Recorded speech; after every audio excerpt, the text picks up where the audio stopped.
I got off at Muko station.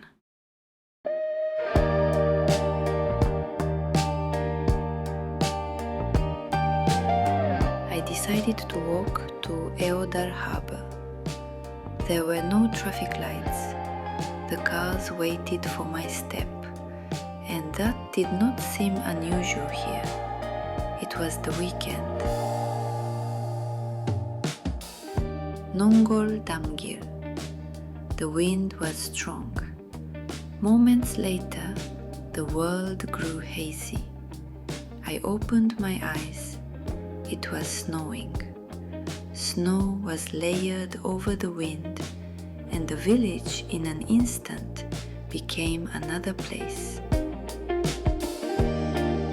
And soon, before the sun, it vanished as if nothing had happened. When the sky cleared, the sea turned cruelly blue. This process repeated itself about 3 times. Waves crashing against the breakwater rose above my head, and I kept watching for a long time. I had already become a wave.